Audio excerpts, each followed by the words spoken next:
Hey you guys, it's me Gemstone. I hope you all are doing very well. This reading is for,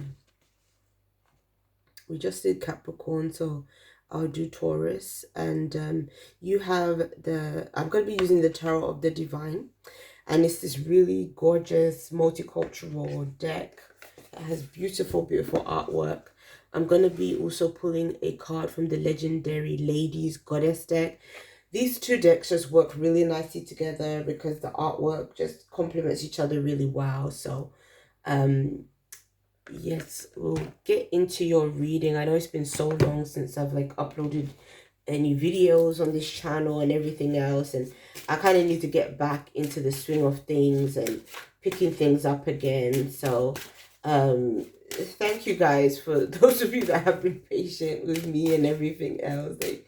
Thank you so much for that, because so much has been going on, and so much has been going on for many of us, from last year, all the stuff that was happening, and it's just been a lot. So yeah, I just hope everyone is doing okay.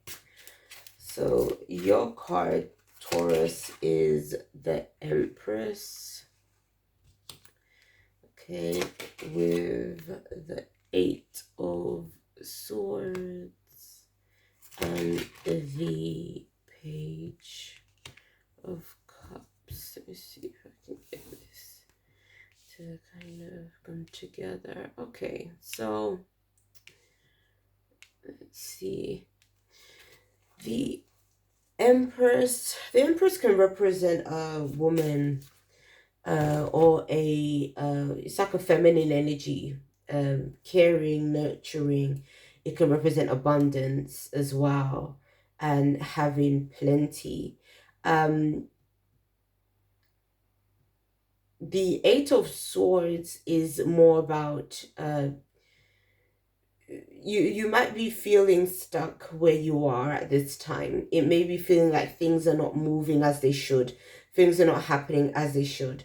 For some of you guys, it could be that your relationship with your mother, because literally the Empress can represent your mother. So it could be that maybe for some of you guys that may have had some things happening, or disputes, or maybe if you haven't had the best relationship with your mom or with a mother figure, matriarch in your family, it could be that maybe your relationship has sort of reached a point where it doesn't feel like things are improving, or things are really moving in the way that you would have wanted them to.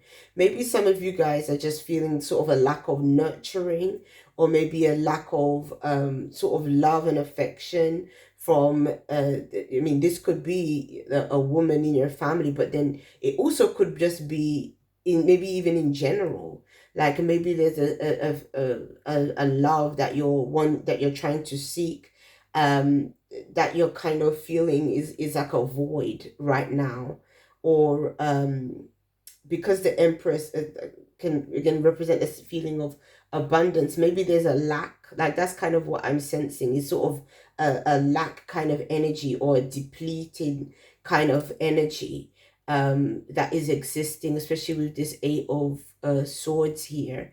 Sometimes, a lot of the time, the 8 of Swords it represents the mental blocks that we have up in our minds, or the sort of defenses that we put up. So I don't know if some of you guys may have had situations in the past where you've been either felt let down or betrayed by certain people that you've opened up yourself to, that you've loved and that you've cared for in the past. And so you kind of are putting up your defenses right now, and it's kind of making you feel a bit like, a sense of you wish you had that kind of feeling, that kind of support in your life. I would say don't be stubborn, Taurus, because that's the thing. I love you guys. I have a few people that I know that are Taurus, and a few members of my family. And I think the thing that can happen sometimes with you guys is when you do feel this kind of feeling of relationships that have gone wrong, it's hard a lot of the time for you guys to build it back up, because of the fact that, for one, you don't want to make yourself vulnerable. I think, Taurus, you guys really have a big thing about that. It's hard for you to make yourself vulnerable, and and sometimes you can be very stubborn and set in your ways. Like, she even looks like a donkey. So I kind of get that feeling of like stubbornness.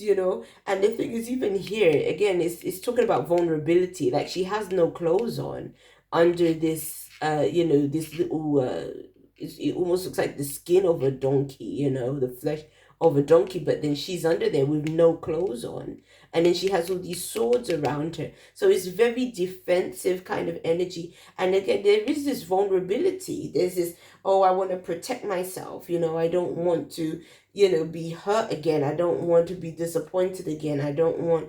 So you cloak yourself in this stubbornness that makes people think that, oh, you're okay, and okay, yeah, yeah, me and her had this falling out, but I don't need that person. You're giving that kind of I don't need you kind of vibe. But then it's like when you go away and you are by yourself, you feel lonely because that person isn't there, and you kind of wish that you could maybe reach out to them, or that you could build things up. And I would say, if this is somebody that again is a either an older person in your family, sort of again, could be a woman, but these, it could go either way. Like, there's men that have, very can have very feminine energy and everything else as well, and can be nurturing and all those kind of things too. So I just feel like you will know who I'm talking about if this message resonates with you.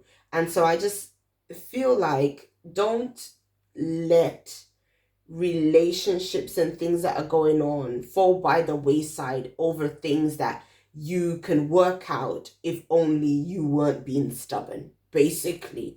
I mean, in this time where we got a whole pandemic and everything else going on, we do have to, I think it really helps us to put things into perspective right now when you hear about all the things that's going on in the world and all the things that we've all been experiencing.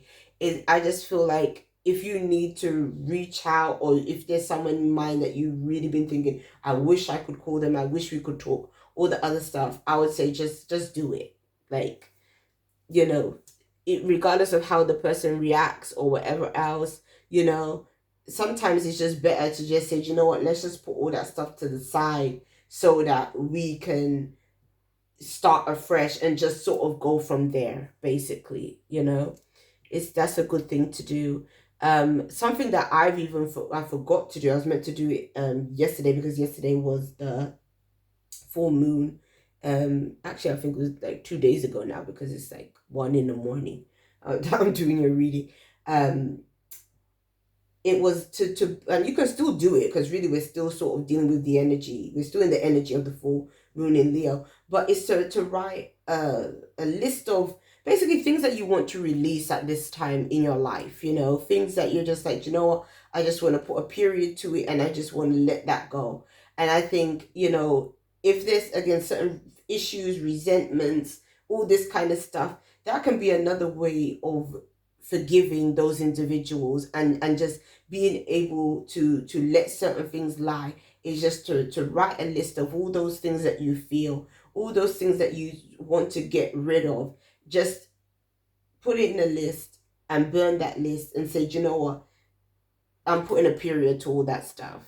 So then we can open up and start anew, and kind of bring a new energy in that is more productive, to our own well-being. Again, forgiveness is not always about the other person. A lot of the time it's for ourselves. So, that's just the vibe I'm getting from this middle card. But the Page of Coins, again, is like all this stuff that I said is basically for you to start a new beginning. Like, the page is like a child, it's starting all over again, and it's about building a new foundation. So once you're able to kind of get over this sort of period and these sort of feelings of sort of again being very protective, defensive, it can open up a new sense of a stable relationship with this individual that you have here. So try to kind of, bear what I've sort of said in mind, and just go from there. Again, the page is a nice card. It's just about